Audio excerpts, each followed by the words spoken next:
তারপরে মাখিয়ে নিচ্ছি। পাতুরিগুলো একটা একটা করে দিয়ে দেবো। নমস্কার, আমার রান্নাঘরে আপনাদের সবাইকে স্বাগত। আজকে আমি মৌলা মাছ নিয়ে নিয়েছি। তো মৌলা মাছ দিয়ে যে দারুণ করে একটা পাতুরি করবো। আগে মাছগুলো আমি কেটে নিই। এই যে এদিকে বৃষ্টি হচ্ছে, এদিকে দেখুন মৌলা মাছ নিয়ে এসছে। তো মৌলা মাছ দিয়ে ভাবলাম যে একটু পাতুরি করি। আর এখন আমি মৌলা মাছগুলো এখানে কেটে নিচ্ছি। এই যে মাছগুলো আমি কেটে ভালো করে ধুয়ে নিয়ে এসেছি। এবার মাছগুলো আমি বেছে নেবো। কোনোটা বড় আছে, ছোট আছে। তো ছোট মাছগুলো দিয়ে আমি পাতুরিটা করবো। পাতুরিটা যে করবো তার জন্য আমি কুমড়ো পাতাটা কেটে আনছি। বাড়ির গাছ থেকে পাতাগুলো আমি কেটে নিচ্ছি।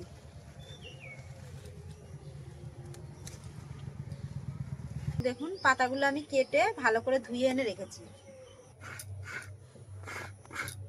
এই যে দেখুন নারকেলটা এখানে আমি কুড়িয়ে নিচ্ছি। এই যে এখানে কাঁচা লঙ্কা আর কোরানো নারকেলটা আমি বেটে নিচ্ছি।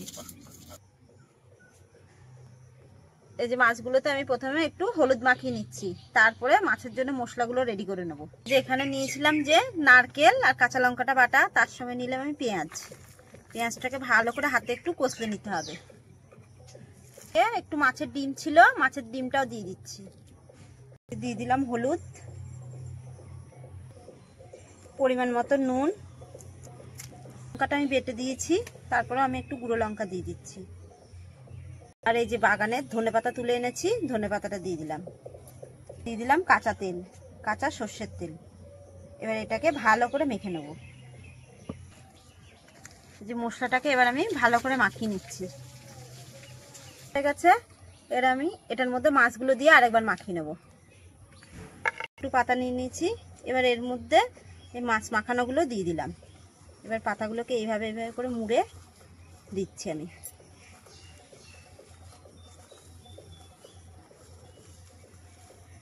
এইভাবে মুড়ে সবগুলোকে আমি করে নিচ্ছি। ধরিয়ে আমি কড়াইটা বসিয়ে দিলাম। এই কড়াই গরম হয়ে গেছে, কড়াইয়ের মধ্যে তেল দিয়ে দিলাম। তেল গরম হয়ে গেছে, এবার আমি করে রাখা পাতুরিগুলো একটা একটা করে দিয়ে দেবো। ঢাকা দিয়ে দিচ্ছি, এবার উল্টে দিচ্ছি।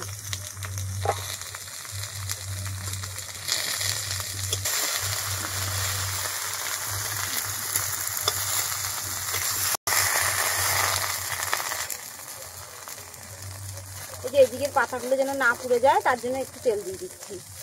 আর এইভাবে আমি 5-10 মিনিট পর পর একবার করে উল্টিয়ে দেবো। এই দেখি পাতুরিটা আমার হয়ে গেছে, এবার নামিয়ে নিচ্ছি।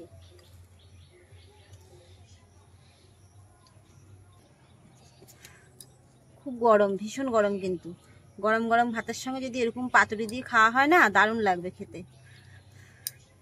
কম গরম ভাতে কুমড়ো পাতায় মোড়ানো মৌলা মাছের পাতুরি। আজকের মতন ভিডিওটা আমি এখানেই শেষ করলাম। দেখা আবার পরের দিন নতুন আরেকটা ভিডিও নিয়ে।